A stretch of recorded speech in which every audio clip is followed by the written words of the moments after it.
ഇന്നത്തെ class spoken ഇംഗ്ലീഷിന് വേണ്ടിയുള്ളതാണ് കേട്ടോ. അസുഖങ്ങളുമായിട്ട് ബന്ധപ്പെട്ട കാര്യങ്ങളാണ് ഇന്നത്തെ നമ്മുടെ ടോപ്പിക്ക്. നമുക്കെല്ലാം അസുഖങ്ങൾ വരാറുണ്ടല്ലേ? അപ്പോൾ നമ്മുടെ അസുഖത്തെ പറ്റിയിട്ട് ചിലപ്പോൾ ഡോക്ടറോട് വിശദമായി പറയേണ്ടി വരും. ചിലപ്പോൾ ഡോക്ടറോട് മാത്രമല്ല വേറെ ആരോടെങ്കിലുമൊക്കെ, ഇപ്പോൾ നമ്മുടെ വർക്ക് പ്ലേസിൽ ആരോടെങ്കിലും നമ്മുടെ അവസ്ഥയെപ്പറ്റി പറയേണ്ടി വന്നേക്കാം. അപ്പോൾ ഇങ്ങനെയുള്ള കാര്യങ്ങൾ എങ്ങനെയാണ് ഇംഗ്ലീഷിൽ തപ്പലില്ലാതെ കോൺഫിഡൻ്റായി പറയുകയെന്ന് ഇന്ന് നമുക്ക് മനസ്സിലാക്കാം.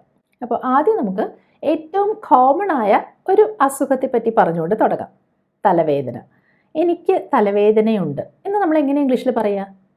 ഐ ഹാവ് എ ഹെഡേക്ക് എന്ന് പറഞ്ഞാൽ മതി. അപ്പോൾ ഇവിടെ ഒരു സംശയം പലർക്കും ഉണ്ടാവാൻ സാധ്യതയുണ്ട്. ഈ ഹെഡേക്ക് എന്ന് പറയുന്നത് ഒരു വസ്തുവല്ലല്ലോ, അപ്പോൾ എന്തിനാണ് എ ഹെഡേക്ക് എന്ന് പറയുന്നതെന്ന്. അതിന് കാരണം ഈ തലവേദന, ഹെഡേക്ക് എന്ന് പറയുന്നത് ഇംഗ്ലീഷിൽ നമ്മൾ കൗണ്ടബിൾ ആയിട്ടുള്ള ഒരു നൗണായിട്ടാണ് കൺസിഡർ ചെയ്യുന്നത്. അപ്പോൾ അതുകൊണ്ട് എ ഹെഡേക്ക് എന്ന് അവിടെ പറയേണ്ടി വരും.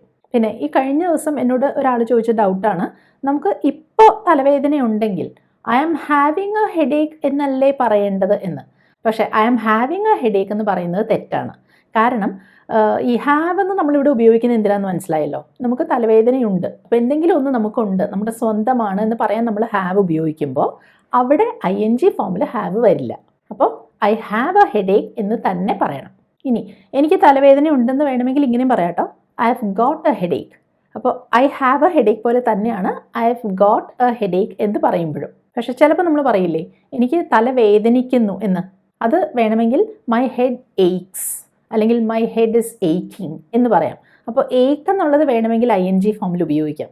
പക്ഷേ അവിടെ ഒരു കാര്യമുണ്ട്, നമ്മൾ ഈ വേദനയ്ക്ക് ഇംഗ്ലീഷിൽ പെയിൻ എന്നൊരു വാക്കുകൂടെ ഉണ്ടല്ലോ. അപ്പോൾ പെയിൻ എന്നുള്ളത് ഇങ്ങനെ ING ഫോമിൽ നമ്മൾ പറയില്ല കേട്ടോ. മൈ ഹെഡ് ഇസ് പെയിനിങ് എന്ന് പറയില്ല, അവിടെ ഏക്കിങ് എന്ന് വേണമെങ്കിൽ പറയാം. ഇനി ചിലപ്പോൾ നേരിയ തലവേദനയായിരിക്കും, അപ്പോൾ അതെങ്ങനെ പറയും? I have a slight headache എന്ന് പറയാം. അപ്പോൾ നേരിയ, ചെറുതായിട്ട്, ആ അർത്ഥത്തിൽ നമ്മൾ സ്ലൈറ്റ് എന്ന് യൂസ് ചെയ്തു. ഇനി ശക്തമായ തലവേദനയാണെങ്കിലോ അത് പല രീതിയിൽ പറയാം. വേണമെങ്കിൽ I have A terrible headache എന്ന് പറയാം. ഇപ്പോൾ ടെറിബിൾ എന്ന് വെച്ചാൽ ഇവിടെ വെരി ബാഡ്, ശക്തമായിട്ടുള്ള തലവേദന എന്നാണ് അർത്ഥം വരുന്നത്. അല്ലെങ്കിൽ സിവിയർ എന്ന് പറയാം, അവിടെയും അതിശക്തമായ തലവേദന തന്നെയാണ് അർത്ഥം. പിന്നെ കുറച്ചുകൂടെ ഫോമലായിട്ട് പറയണമെങ്കിൽ വേണമെങ്കിൽ എക്സ്ക്രൂഷിയേറ്റിംഗ് എന്നൊക്കെ പറയാം. പക്ഷെ നമ്മൾ സാധാരണ സ്പോക്കൺ ഇംഗ്ലീഷിൽ ഇങ്ങനെയുള്ള വാക്കുകൾ ഉപയോഗിക്കേണ്ട കാര്യമില്ല. അപ്പോൾ ടെറിബിൾ ഹെഡേക്ക് അല്ലെങ്കിൽ സിവിയർ ഹെഡേക്ക് എന്നൊക്കെ പറഞ്ഞാൽ മതി. ചിലപ്പോൾ നമുക്ക് ഈ വെട്ടിപ്പൊളിക്കുന്ന പോലത്തെ തലവേദന എന്നൊക്കെ പറയുന്ന തരം തലവേദന ഉണ്ടാവാറില്ലേ? അപ്പോൾ അതിന് പറയാൻ ഇംഗ്ലീഷിലൊരു വാക്കുണ്ട്, സ്പ്ലിറ്റിംഗ്. അപ്പോൾ നമുക്ക് പറയാം I have A splitting headache. ഇപ്പോൾ ഇവിടെ സ്പ്ലിറ്റിംഗ് എന്ന് വെച്ചാൽ തല വെട്ടിപ്പൊളിക്കുന്ന പോലെ തോന്നുന്നു, അതുപോലെയുള്ള തലവേദന എന്നാണ് അർത്ഥം കേട്ടോ. ഇനി തലവേദന പോലെ തന്നെ സാധാരണ നമുക്കെല്ലാം പിടിപെടാറുള്ളൊരു കാര്യമാണ് കോൾഡ്. അതിനെപ്പറ്റി എങ്ങനെ പറയുക?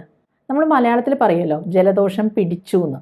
അപ്പോൾ ആ ഒരു അർത്ഥം കിട്ടാൻ ഇംഗ്ലീഷിൽ നമ്മൾ പറയുക ഒന്നില്ലെങ്കിൽ to pick up a cold അല്ലെങ്കിൽ ടു ക്യാച്ച് എ കോൾഡ് എന്നൊക്കെയാണ്. അപ്പോൾ അത് വെച്ച് ഞാൻ 1-2 സെൻറ്റൻസസ് പറയാം. ഇപ്പോൾ ഞാൻ പറയുകയാണ് നല്ല സുഖം തോന്നുന്നില്ല, കോൾഡ് പിടിച്ചെന്ന് തോന്നുന്നു എന്ന്. അപ്പോൾ അത് ഇംഗ്ലീഷിൽ ഇങ്ങനെ പറയാം, I don't feel well, I think I have picked up a cold. ഞാൻ പറഞ്ഞത് ശ്രദ്ധിച്ചോ, I have picked up a cold എന്നാണ് പറഞ്ഞത്. മുൻപ് തലവേദനയുടെ കാര്യം പറഞ്ഞ പോലെ തന്നെയാണ് കോൾഡിൻ്റെ കാര്യത്തിൽ നമ്മൾ എ കോൾഡ് എന്നാണ് പറയുക കേട്ടോ. ആ ആഡ് ചെയ്യണം.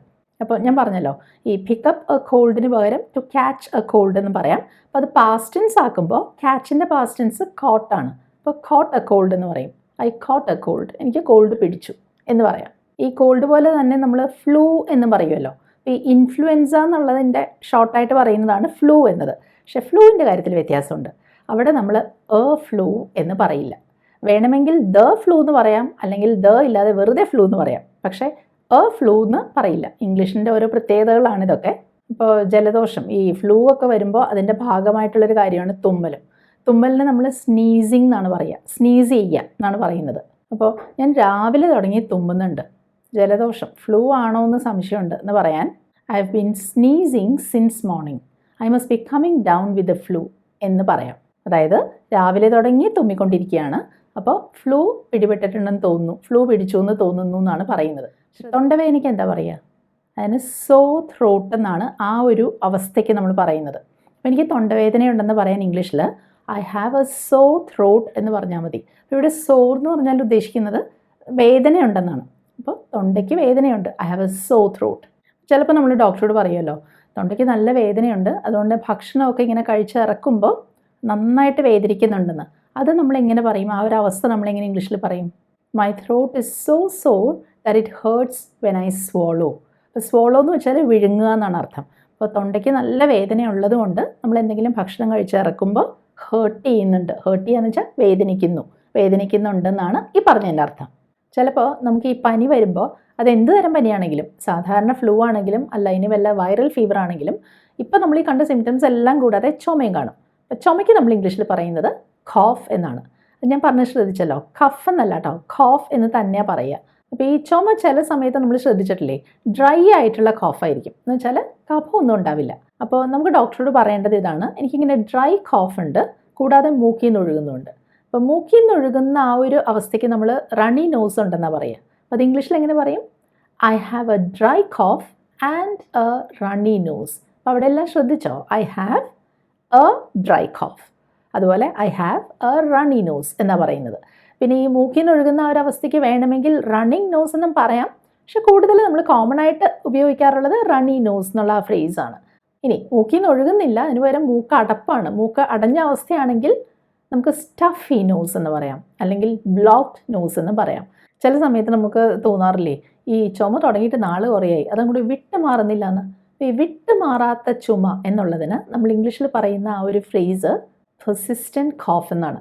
അതായത് അത് എന്ത് ചെയ്തിട്ട് ആ ചുമ അങ്ങോട്ട് മാറുന്നില്ല, അപ്പോൾ അവൾക്ക് വിട്ട് മാറാത്ത ചുമയുണ്ട്, കുറച്ച് നാളായി തുടങ്ങിയിട്ട്. ഇത് പറയാൻ ഷി ഹാസ് എ പെർസിസ്റ്റൻറ്റ് കോഫ് എന്ന് പറയാം. അപ്പോൾ ഇതുപോലെ കുറേ നാളായിട്ട് മാറാത്ത തരം ചുമയ്ക്ക് വേണമെങ്കിൽ വേറൊരു വാക്ക് ഉപയോഗിക്കാം, നാഗിങ് കോഫ് എന്ന് പറയാം. I have a nagging cough. അപ്പോൾ ഞാൻ പറഞ്ഞ ഓർമ്മയുണ്ടല്ലോ, ഷീ ഹാസ് കോഫ് എന്ന് പറയില്ല, ഷീ ഹാസ് എ കോഫ് എന്നാണ് പറയേണ്ടത് കേട്ടോ.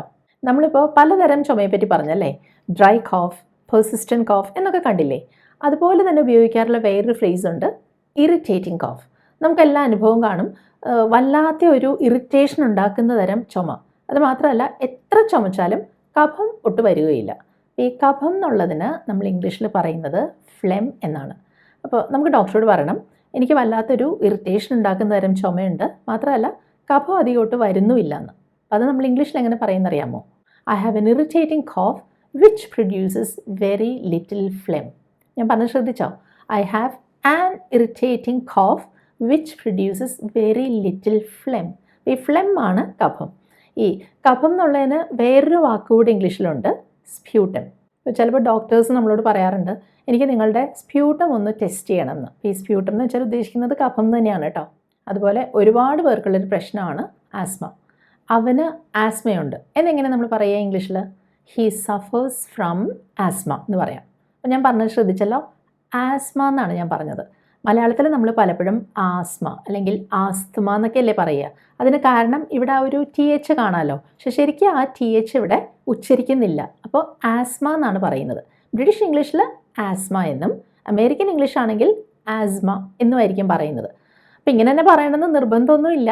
ഇപ്പോൾ നമ്മൾ ആസ്തമ എന്ന് പറഞ്ഞാൽ ആളുകൾക്ക് മനസ്സിലാവുമായിരിക്കും, പക്ഷെ നമ്മൾ ഇംഗ്ലീഷ് സംസാരിക്കുമ്പോൾ അതിൻ്റെ ഉച്ചാരണം കഴിയുന്നത്ര ശരിയാക്കി പോയാൽ നമ്മുടെ കോൺഫിഡൻസ് കുറച്ചുകൂടെ കൂടും. അപ്പോൾ അതൊന്ന് ശ്രദ്ധിക്കുക കേട്ടോ. പിന്നെ അവന് ആസ്മ ഉണ്ടെന്നുള്ളത് നമുക്ക് വേറൊരു രീതിയിലൂടെ പറയാം, ഹീ ഇസ് ആസ്മാറ്റിക് എന്ന് പറയാം. അപ്പോൾ ഒന്നില്ലെങ്കിൽ ഹീ സഫേഴ്സ് ഫ്രം ആസ്മ, അല്ലെങ്കിൽ ഹീ ഇസ് ആസ്മാറ്റിക്. നമ്മൾ ഈ ആസ്മയുടെ കാര്യം പറയുമ്പോൾ അലർജിയെ പറ്റിയും പറയേണ്ടി വരും. എനിക്ക് പൊടിയോട് അലർജി ഉണ്ട് എന്നെങ്ങനെ പറയും? I have an allergy to dust. I have an allergy to dust. Allergy എന്നല്ല കേട്ടോ, അലർജി എന്നാണ് പറയുന്നത്. അപ്പോൾ ഈ അലർജി എന്ന് പറയുന്നത് കൗണ്ടബിളായിട്ടാണ് നമ്മൾ കണക്കാക്കുന്നത്, എണ്ണാൻ പറ്റുന്നതായിട്ടാണ്. അതുകൊണ്ടാണ് ആൻ അലർജി എന്ന് പറഞ്ഞത്. അല്ലെങ്കിൽ നമുക്ക് ഇതേ കാര്യം ഇങ്ങനെയും പറയാം, ഐ എം എലർജിക് ടു ഡസ്റ്റ്.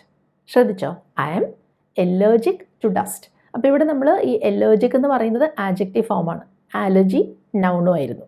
നമ്മുടെ നാട്ടിലിപ്പോൾ മഴക്കാലമാണ്, അപ്പോൾ എങ്ങോട്ട് തിരിഞ്ഞാലും ഈ പനിയുടെ കാര്യം നമ്മൾ കേൾക്കുന്നുണ്ടല്ലേ. അപ്പോൾ അവൾക്ക് പനിയുണ്ട്, നമ്മളെങ്ങനെ പറയും? She has A fever. ശ്രദ്ധിച്ചോ, ഷീ ഹാസ് എ ഫീവർ. അപ്പോൾ മുൻപ് പറഞ്ഞ പോലെ തന്നെ ഇവിടെ ഹാവിങ് എന്ന് പറയില്ല, she is having A fever എന്ന് പറയാൻ പറ്റില്ല. She has A fever. അല്ലെങ്കിൽ നമുക്ക് പറയാം she is running A fever. അപ്പോൾ ഷീ ഈസ് റണ്ണിങ് എന്ന് പറയുമ്പോൾ അവൾ ഓടുകയാണെന്നൊരു അർത്ഥമില്ല കേട്ടോ. ടു റൺ എ ഫീവർ എന്ന് വെച്ചാൽ പനിയുണ്ടെന്ന് പറയാൻ ഉപയോഗിക്കുന്ന ഒരു ഫ്രേസാണിത്. അല്ലെങ്കിൽ ഇങ്ങനെയും പറയാം, she is running A temperature. നമ്മൾ കുട്ടികളുടെയൊക്കെ നെറ്റിയിൽ തൊട്ട് നോക്കിയിട്ട് പറയില്ലേ, ആ ചൂടുണ്ടല്ലോ എന്ന്, ആ അർത്ഥത്തിലാണ് ഇവിടെ പറയുന്നത്. She is running A temperature, അങ്ങനെയും പറയാം. ചിലപ്പോൾ ഈ മീസിൽസ് അതുപോലെ ചിക്കൻ പോക്സ് ഒക്കെ വരുമ്പോൾ ദേഹത്ത് ഇങ്ങനെ പൊങ്ങുന്നത് കണ്ടിട്ടില്ലേ, അതിന് പറയുന്നത് റാഷ് എന്നാണ് ഇംഗ്ലീഷിൽ. അപ്പോൾ അവന് നല്ല പനിയുണ്ട്, ദേഹത്തൊക്കെ ഇങ്ങനെ പൊങ്ങിയിട്ടുമുണ്ട് എന്ന് പറയാൻ he has A rash and A high fever എന്ന് പറയാം.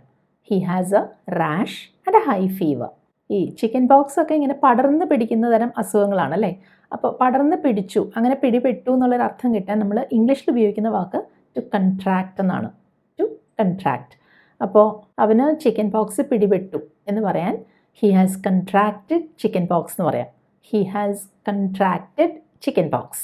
പനി വരുമ്പോൾ നമുക്കെല്ലാം അറിയാവുന്ന കാര്യമാണ്, ഒന്നിൻ്റെയും നമുക്ക് ആ മണവും കിട്ടില്ല, രുചിയും കിട്ടില്ല അല്ലേ. അപ്പോൾ അതെങ്ങനെ ഇംഗ്ലീഷിൽ പറയാം? I have lost my sense of smell and taste എന്ന് പറയാം. I have lost my sense of smell and taste. അതായത് ഒന്നിൻ്റെയും ആ ഒരു ഗന്ധം അല്ലെങ്കിൽ രുചി ഒന്നും കിട്ടുന്നില്ല എന്നാണ് പറഞ്ഞത്. കുട്ടികൾക്കൊക്കെ ഇതുപോലെയുള്ള ഇൻഫെക്ഷനൊക്കെ വന്നാൽ അവർക്ക് ഈ പനിയും അതിൻ്റെ ഒപ്പം തന്നെ ഛർദിയും കാണും. അപ്പോൾ ഛർദിക്കുക എന്നുള്ളതിന് ടു വോമിറ്റ് എന്ന് പറയുക. അപ്പോൾ അവൻ രാത്രി മുഴുവനും ഛർദിക്കുകയായിരുന്നു എന്നുള്ളതിന് he has been vomiting all night എന്ന് പറയാം. He has been vomiting all night. ഈ വോമിറ്റിന് പകരം ഉപയോഗിക്കാവുന്ന വേറൊരു ഫ്രേസൽ വേർബാണ് to throw up. To throw up എന്ന് വെച്ചാലും ഇതേ അർത്ഥമാണ്, ഛർദിക്കുക എന്ന് തന്നെയാണ് മീനിങ്. അപ്പോൾ he threw up his supper എന്ന് പറഞ്ഞാൽ രാത്രി കഴിച്ച അത്താഴം മുഴുവൻ ഛർദിച്ചു. He threw up his supper എന്നാണ് ഇവിടെ വന്നത്. ചിലപ്പോൾ നമ്മൾ പറയില്ലേ ദേഹം മുഴുവൻ വേദനിക്കുന്നു എന്ന്. ഇത് ഇംഗ്ലീഷിൽ നമുക്കിങ്ങനെ പറയാം, ഐ ആം ഏക്കിങ് ഓൾ ഓവർ. ശ്രദ്ധിച്ചോ, ഐ ആം ഏക്കിങ് എന്നാണ് പറഞ്ഞത്, ഐ ആം പെയിനിങ് എന്ന് പറയില്ല കേട്ടോ. പിന്നെ ചിലപ്പോൾ നമുക്ക് കഴുത്ത് അങ്ങോട്ടും ഇങ്ങോട്ടും അനക്കാൻ പറ്റാത്ത അവസ്ഥ വരില്ലേ, അതിന് നമ്മൾ ഇംഗ്ലീഷിൽ പറയുന്നത് സ്റ്റിഫ് നെക്ക് എന്നാണ്. അപ്പോൾ അവിടെ പറയാം I have A stiff neck. I have A stiff neck. കണ്ടല്ലോ. അതുപോലെ നമ്മുടെ വീട്ടിൽ പ്രായമായവരുണ്ടെങ്കിൽ നമ്മൾ ശ്രദ്ധിച്ച് കാണും, അവർക്ക് ഈ തണുപ്പ് കാലമൊക്കെ ആകുമ്പോൾ, മഴക്കാലമൊക്കെ ആകുമ്പോൾ ജോയിൻസ് ഒക്കെ സ്റ്റിഫാവും. അപ്പോൾ അതേപ്പറ്റി നമ്മളെങ്ങനെയാണ് ഒരു ഡോക്ടറോട് പറയുക? Her joints get stiff in the rainy season എന്ന് പറയാം. Her joints get stiff. കേട്ടോ, ആ ജോയിൻസ് സന്ധികളൊക്കെ സ്റ്റിഫാവുന്നു എന്നാണ് പറയുന്നത്. ഈ സന്ധിവേദനയെ പറ്റി പറഞ്ഞപ്പോഴാണ് പ്രായമായ പലർക്കും ഉള്ളൊരു പ്രശ്നമാണല്ലേ വാതരോഗം. അപ്പോൾ വാതരോഗത്തിന് നമ്മൾ ഇംഗ്ലീഷിൽ ആർത്രൈറ്റിസ് എന്നാണ് പറയുന്നത്. ആർത്രൈറ്റിസ്. അപ്പോൾ അവർക്ക് വാതരോഗമുണ്ട് അല്ലെങ്കിൽ അവരൊരു വാതരോഗിയാണെന്നുള്ളത് നമുക്ക് ഒന്നില്ലെങ്കിൽ പറയാം she is an arthritis patient. She is an arthritis patient. അല്ലെങ്കിൽ പറയാം ഷീ ഈസ് ആൻ ആർത്രറ്റിക് എന്ന്. ആർത്രറ്റിക് എന്ന് വെച്ചാൽ വാതരോഗിയാണ്, വാതരോഗമുള്ള ആളാണ് എന്നർത്ഥം. ഷീ ഈസ് ആൻ ആർത്രറ്റിക് എന്ന് മാത്രം പറഞ്ഞാലും മതി. അപ്പോൾ നമുക്ക് ഡോക്ടറോട് പറയണം എനിക്ക് ആർത്രൈറ്റിസ് ഉണ്ട്, അപ്പോൾ സ്റ്റെപ്സൊക്കെ കയറാൻ എനിക്ക് വലിയ ബുദ്ധിമുട്ടാണെന്ന്. അത് ഇംഗ്ലീഷിൽ എങ്ങനെ പറയും? I am an arthritic and I find it difficult to climb stairs എന്ന് പറയാം. ഐ ആം ആൻ ആർത്രറ്റിക് എന്നാണ് പറഞ്ഞത്. ചിലപ്പോൾ ആളുകൾക്ക് ഈ ജോയിൻസിലൊക്കെ നീര് വരില്ലേ, അപ്പോൾ അത് ഇംഗ്ലീഷിൽ എങ്ങനെ പറയും നോക്കാം. നീരിന് ഇംഗ്ലീഷിൽ സ്വെല്ലിംഗ് എന്ന് പറയാം. അപ്പോൾ എനിക്ക് മുട്ടുകാലിൽ നീരുണ്ടെന്ന് പറയാൻ I have A swelling in my നീ എന്ന് പറയുക. ശ്രദ്ധിച്ചോ, I have A swelling in my നീ. അല്ലെങ്കിൽ ഇങ്ങനെ പറയാം മൈ നീ ഇസ് ബാഡ്ലി സ്വോളൻ. മൈ നീ ഇസ് ബാഡ്ലി സ്വോളൻ. അതായത് നീര് വന്ന് വീർത്ത അവസ്ഥയിലാണ് കാൽമുട്ട്. അതാണ് മൈ നീ ഇസ് ബാഡ്ലി സ്വോളൻ എന്ന് പറഞ്ഞത്. ചിലപ്പോൾ ചില ആളുകൾക്ക് ഈ ചൂടിലൊക്കെ നിൽക്കുമ്പോൾ അല്ലെങ്കിൽ എന്തെങ്കിലും ഹെൽത്ത് ഇഷ്യൂസ് ഉള്ളതുകൊണ്ടായിരിക്കാം ഈ തല ചുറ്റാൻ പോകുന്ന പോലെ തോന്നുമല്ലോ. അപ്പോൾ തല ചുറ്റുക എന്നുള്ളതിന് ഇംഗ്ലീഷിൽ ടു ഫെയിൻറ്റ് എന്നാണ് പറയുന്നത്. അപ്പോൾ നമുക്ക് പറയണം എനിക്കൊന്ന് കിടക്കണം, തല ചുറ്റാൻ പോകുന്ന പോലെ തോന്നുന്നു എന്ന്. അപ്പോൾ അത് ഇംഗ്ലീഷിൽ പറയുന്നത് I need to lie down, I think I am going to faint എന്നാണ്. ഒരു പക്ഷേ നിങ്ങളുടെ പരിചയത്തിൽ തന്നെ ആരെങ്കിലുമൊക്കെ കണ്ടേക്കാം വേർട്ടിഗോ എന്ന് പറഞ്ഞിട്ടൊരു അസുഖമുള്ളത് നിങ്ങൾക്ക് അറിയാമല്ലോ. അപ്പോൾ അത് നമ്മുടെ ബാലൻസിനെ തന്നെ ബാധിക്കുന്ന ഒരു പ്രശ്നമാണ്. അപ്പോൾ ഈ ഇങ്ങനെയുള്ള അസുഖമുള്ളവർക്ക് എപ്പോഴും ഇങ്ങനെ തല പാളുന്നത് പോലെ അല്ലെങ്കിൽ ചുറ്റുമുള്ളതൊക്കെ കറങ്ങുന്നത് പോലെയൊക്കെ തോന്നും.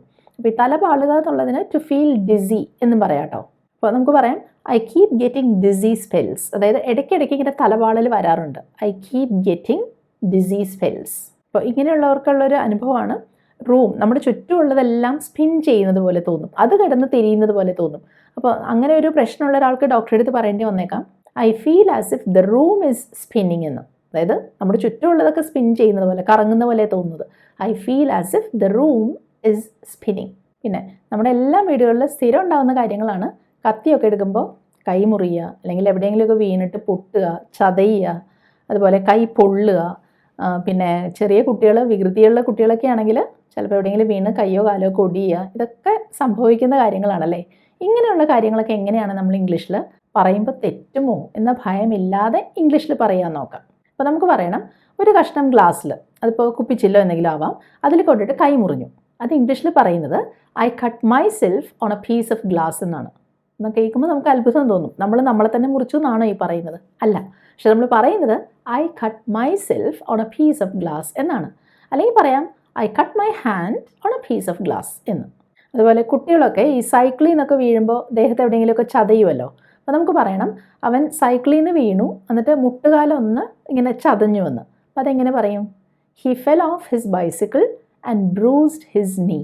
അപ്പോൾ ഇവിടെ ഞാൻ പറഞ്ഞത് ബ്രൂസ്ഡ് ഹിസ് നീ എന്നാണ്. അപ്പോൾ ഈ ബ്രൂസസ് എന്ന് പറയുന്നത് ഈ ചതവിന് നമ്മൾ ബ്രൂസസ് എന്ന് പറയും. അതുപോലെ ചതഞ്ഞു എന്ന് പറയാൻ വേർബായിട്ടും ഈ ബ്രൂസ് എന്നുള്ള വാക്ക് തന്നെ യൂസ് ചെയ്യുക. ഇവിടെ നമ്മളതൊരു വേർബായിട്ടാണ് കണ്ടത്. ഹി ഫെൽ ഓഫ് ഹിസ് ബൈസിക്കിളിൽ നിന്ന് വീണു എന്നിട്ട് മുട്ടുകാല് ചതഞ്ഞു. ഹി ബ്രൂസ്ഡ് ഹിസ് നീ എന്നാണ് ഇവിടെ പറഞ്ഞത്. ഇനി അവൻ്റെ കൈ മുഴുവനും ചതഞ്ഞിരിക്കുകയാണ്, അതായത് ചതവുകളാണ് എന്ന് പറയാൻ his arm is covered in bruises എന്ന് പറയാം. അപ്പോൾ ഇവിടെ തന്നെ നൗണായിട്ട് വന്നു. His arm is covered in bruises. അതുപോലെ പൊള്ളി എന്ന് എങ്ങനെ പറയും? ഇപ്പോൾ തേപ്പുപെട്ടിയിൽ കൊണ്ടിട്ട് നമ്മുടെ കൈ ഒന്ന് പൊള്ളി. I burned my hand on the iron എന്ന് പറയാം. I burned my hand on the iron. നമ്മളായിട്ട് പൊള്ളിച്ചതല്ല, പക്ഷെ പറയുന്നത് അങ്ങനെയാണ്. I burned my hand on the iron. ചിലപ്പോൾ ഇങ്ങനെ പൊള്ളി കഴിയുമ്പോൾ നിങ്ങൾ കണ്ടിട്ടുണ്ടാവും, കുറച്ച് നേരം കഴിയുമ്പോൾ അതൊന്ന് കുമിളച്ച് വരും, ഒരു കുമിളയായിട്ട് വരില്ലേ? അപ്പോൾ ആ കുമിളയ്ക്ക് നമ്മൾ ഇംഗ്ലീഷിൽ ബ്ലിസ്റ്റർ എന്ന് പറയാം. ആ കുമിള ഫോം ചെയ്യുന്ന ആ ഒരു പ്രോസസ്സിനും ടു ബ്ലിസ്റ്റർ എന്ന് തന്നെയാണ് പറയുക കേട്ടോ. അത് നൗണായിട്ടും വേർബായിട്ടും യൂസ് ചെയ്യാം. അപ്പോൾ I burn my hand and now it's beginning to blister എന്ന് വെച്ചാൽ ഇപ്പോൾ അവിടെ ഒരു കുമിള ആയി മാറിക്കൊണ്ടിരിക്കുകയാണെന്നാണ് അർത്ഥം. വേർബായിട്ടാണ് യൂസ് ചെയ്തത്. It's beginning to blister. അതുപോലെ നമ്മുടെ ദേഹത്ത് എവിടെയെങ്കിലും അല്ലെങ്കിൽ ഇപ്പോൾ നെറ്റിയൊക്കെ എവിടെയെങ്കിലും പോയി അടിച്ചു കൊണ്ടാൽ അവിടെ മുഴയ്ക്കും അല്ലേ? അപ്പോൾ മുഴയ്ക്ക് നമ്മൾ പറയുന്നത് ബംപ് എന്നാണ്. അപ്പോൾ എൻ്റെ തലയുടെ പുറകിലൊരു മുഴയുണ്ടെന്ന് പറയാൻ I have A bump on the back of my head എന്ന് പറയാം. അപ്പോൾ ഇത് എവിടെയെങ്കിലും കൊണ്ടിട്ട് അങ്ങനെ ഒരു പരിക്ക് കാരണം വന്ന മുഴയാണ് നമ്മൾ ബംപ് എന്ന് പറയുന്നത്. ചിലപ്പോൾ അല്ലാതെ തന്നെ നമ്മൾ ദേഹത്ത് എന്തെങ്കിലും ഒരു മുഴയുണ്ടെന്ന് പറയാൻ അതിന് ലംപ് എന്നാ പറയുക. അപ്പോൾ എൻ്റെ കയ്യിലൊരു ലംപ് നിനക്ക് ഫീൽ ചെയ്യാൻ പറ്റുന്നുണ്ടോ, തൊട്ട് നോക്കിയിട്ട് ഫീൽ ചെയ്യുന്നുണ്ടോ എന്ന് പറയാൻ can you feel the lump on my arm എന്നാണ് ചോദിക്കുക. അപ്പോൾ അവിടെ ലംപ് എന്നാണ് നമ്മൾ യൂസ് ചെയ്തത് കേട്ടോ. അതുപോലെ എവിടെയെങ്കിലുമൊക്കെ ഇങ്ങനെ വീണിട്ട് പരിക്കുണ്ടാവുന്നതും വളരെ സാധാരണമായിട്ടുള്ളൊരു കാര്യമാണ് അല്ലേ? അപ്പോൾ ഞാനൊന്ന് വീണു, അങ്ങനെ പുറകിൽ പരിക്കും പറ്റി. അപ്പോൾ അതെങ്ങനെയാണ് പറയുക? I had a fall and I hurt my back. I had a fall and I hurt my back. അപ്പോൾ ഇവിടെ ഐ ഹാഡ് എ ഫോൾ എന്നാണ് പറഞ്ഞത്, എനിക്കിങ്ങനെ ഒരു വീഴ്ച ഉണ്ടായി എന്ന്. എന്നിട്ട് അപ്പോൾ അത് പാസ്റ്റ് ടെൻസ് ആണ്. എന്നിട്ട് നമ്മൾ പറഞ്ഞത് and I hurt my back എന്നാണ്. അപ്പോൾ അതും പാസ്റ്റ് ടെൻസ് വരണമല്ലോ. അപ്പോൾ ഈ ഹേർട്ട് എന്ന് പറഞ്ഞ വാക്കിനൊരു പ്രത്യേകതയുണ്ട്. അത് പ്രസൻറ്റ് ടെൻസിൽ പറയുമ്പോഴും പാസ്റ്റ് ടെൻസിൽ പറയുമ്പോഴും ഹേർട്ട് എന്ന് തന്നെയാണ് പറയുക. അപ്പോൾ ഹേർട്ടഡ് എന്ന് പറയില്ല കേട്ടോ.